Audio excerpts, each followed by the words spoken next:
once again, I don't know how to do music, so this is literally just singing it to what sounds right in my mind.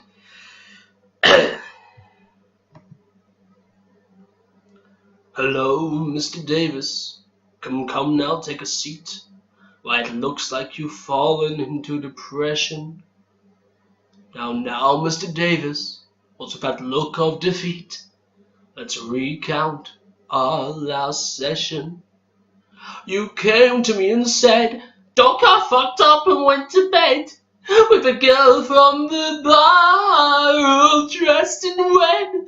She'd whiskey on her breath, and I knew I should have left. Oh, Doc, you're not so bad, but so free.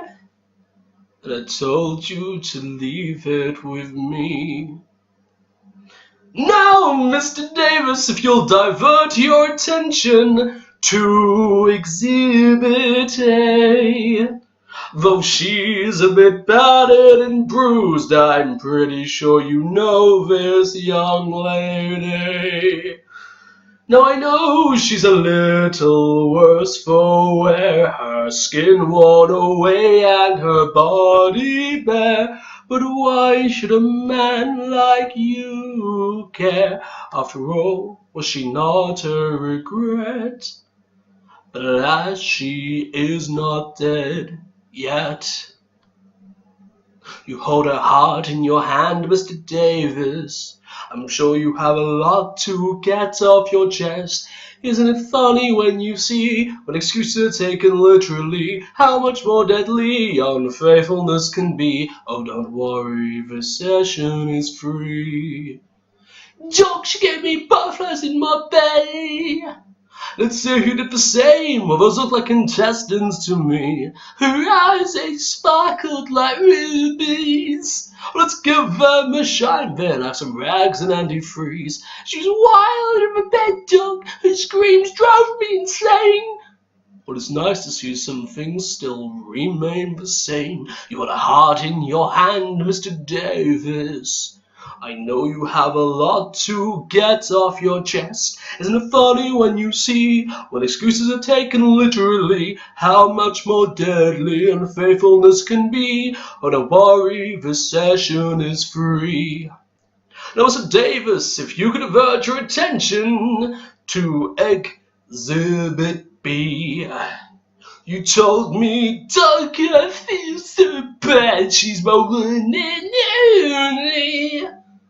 Well, I used some sewing equipment and made sure. You said, oh, Doc, it feels so bad. I feel so guilty. Especially because my wife only has eyes for me. So I take this rusty spoon. Oh my, that's quite a wound. Let's just cauterize with a match. Heads up, Mr. Davis, what surprise. It seems you really are a good catch. You hold the hearts in your hand, Mr. Davis. I know you have a lot to get off your chest. Isn't it funny when you see, when excuses are taken literally, how much more deadly unfaithfulness can be? Oh, don't worry, this session is free. Mr. Davis, come now, stop crying. It's only to yourself that you're lying. You were certain that you had to choose, but for chance now you refuse. And I mean, look at your face. Mr. Davis, you're a total disgrace.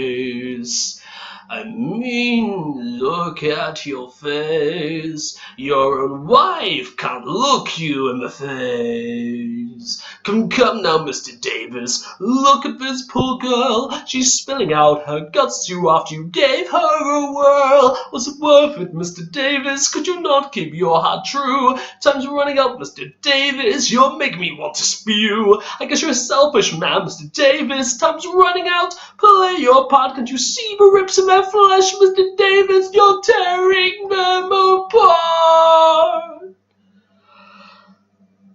Oh, such a disappointment, Mr. Davis.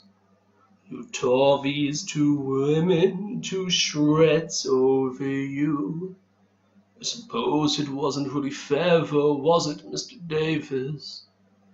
Because I know you hadn't lied. And I made sure to make sure everything happened as literally as you claim. It wasn't just them, was it, Mr. Davis, whom I had to maim? I wonder if you regret that choice, if you had rather lied. But admit to me that the girl in red, she left you all tongue-tied.